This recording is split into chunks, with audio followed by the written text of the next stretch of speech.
गुरुजी का संदेश फैलाने और एनिमेटेड वीडियोस बनाने में हमारा सहयोग करें। ज्वाइन बटन दबाकर हमारे मेंबर बने या थैंक्स बटन दबाएं।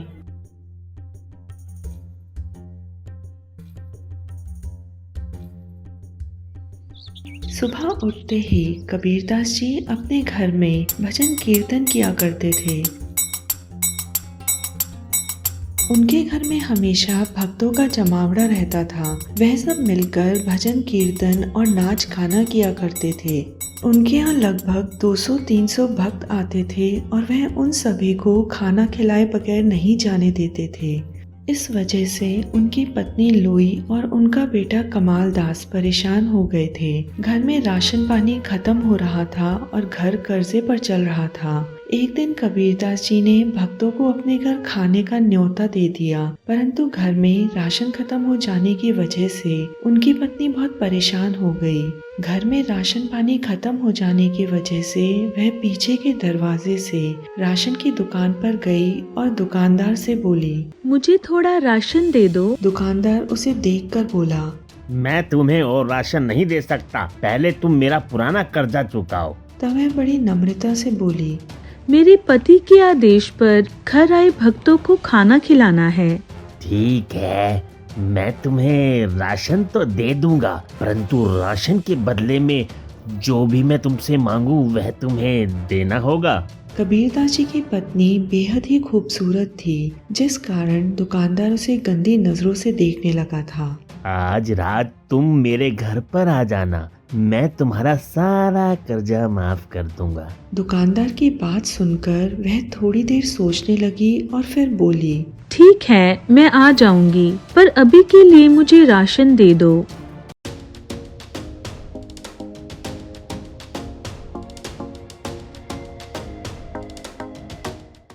वह राशन लेकर अपने घर आ गई और घर आए भक्तों को भोजन करवाया। अब शाम हो गई थी। सभी भक्त अपने अपने घर को चले गए। सभी भक्तों के जाने के बाद कबीरदास जी की पत्नी तैयार होकर बैठ गई। तभी तेज बारिश शुरू हो गई। वह बारिश के रुकने का इंतजार करने लगी। कबीरदास जी ने जब अपनी पत्नी को बैठे देखा तो वह बोले, क्या बात है, तुम इतना सज धज कर क्यों बैठी हो? तुम्हें कहीं जाना है क्या? तब उसने सारी बात कबीरदास जी को बताई। कबीरदास जी ने कहा, ठीक है, चली जाओ, लेकिन बाहर तो रात हो गई है और तेज बारिश भी हो रही है, कैसे जाओगी? चलो मैं स्वयं ही तुम्हें छोड़ आता हूँ। दोनों छाता लेकर निकल गए।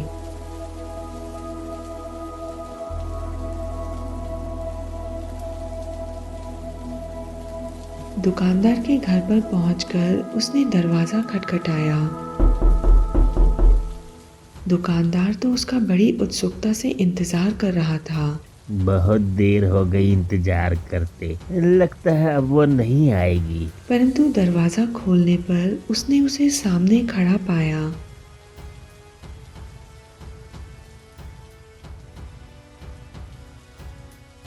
यह देखकर वह सोचने लगा, कबीरदास जैसे संत की बीवी इतनी जल्दी कैसे मान गई? जब उसने उसकी ओर देखा तो वह दंग रह गया। उसने देखा कि इतनी तेज बारिश में भी उसके कपड़े गीले नहीं हुए।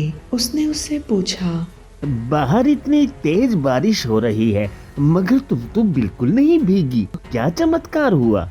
मेरे पति कबीरदास जी स्वयं मुझे छोड़ने आए थे। दुकानदार यह सुनकर हक्का बक्का रह गया। उसके कदम लड़खड़ाने लगे। वह घबरा गया। कहाँ है कबीरदास? वह कबीरदास जी के पास गया और उनके चरणों में गिरकर रोने लगा। हे प्रभु, मुझसे गलती हो गई, मुझे क्षमा करे। दुकानदार को अपनी करने का पछतावा हुआ।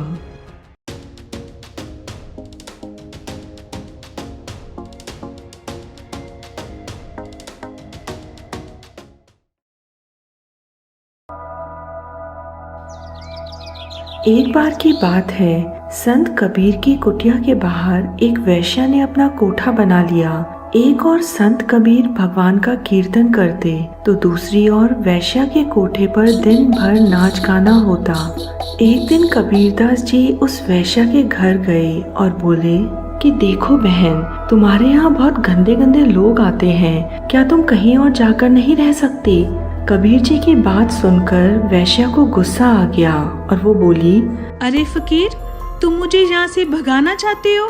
अगर जाना है तो तुम यहाँ से चले जाओ, मैं कहीं नहीं जाऊंगी। कबीर ने कहा, ठीक है, जैसी तुम्हारी मर्जी। यह कहकर कबीर दास जी अपनी कुटिया में वापस आ गए और फिर से अपने भजन कीर्तन में लग गए। जब कबीर जी के कानों में उस वैश्या के घुंघरू की झंकार और लोगों के गंदे गंदे शब्द पड़ते तो कबीर दास जी अपने भजन कीर्तन को और जोर से गाने लगते।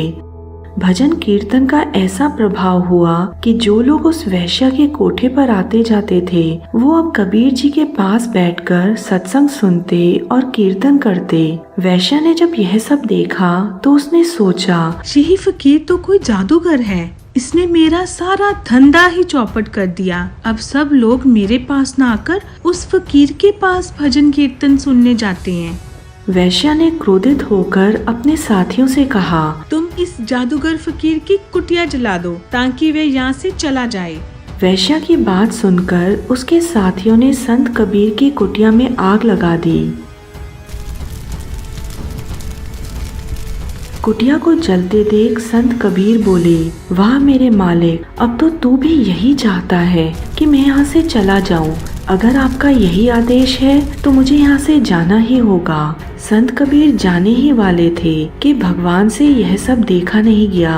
उसी समय अचानक से तेज हवाएं चलने लगी।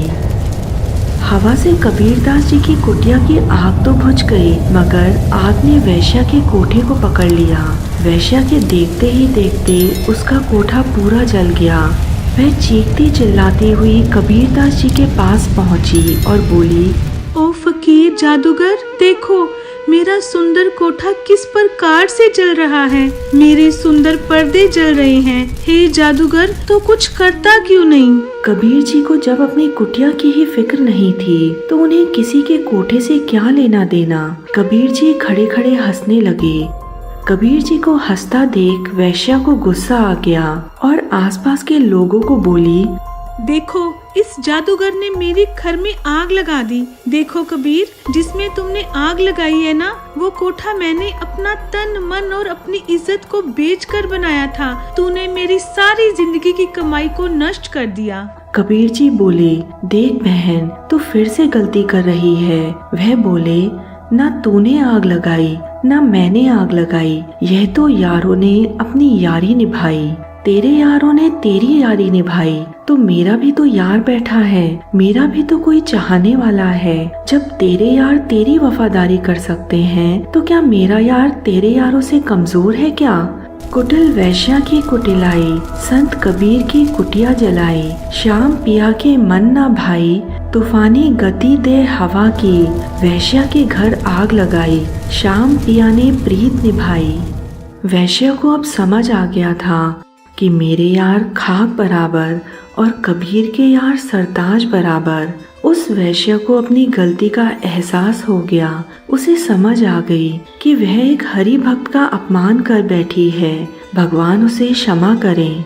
उस दिन से उस वैश्या ने सब गलत काम छोड़ दिए और भगवान की भक्ति में लग गई। भगवान अपने भक्तों का मान कभी घटने नहीं देते, इसलिए भगवान कहते हैं कि जहाँ मेरा भक्त पैर रखता है उसके पैर रखने से पहले मैं अपना हाथ रख देता हूँ। मैं अपने भक्त का साथ कभी नहीं छोड़ता।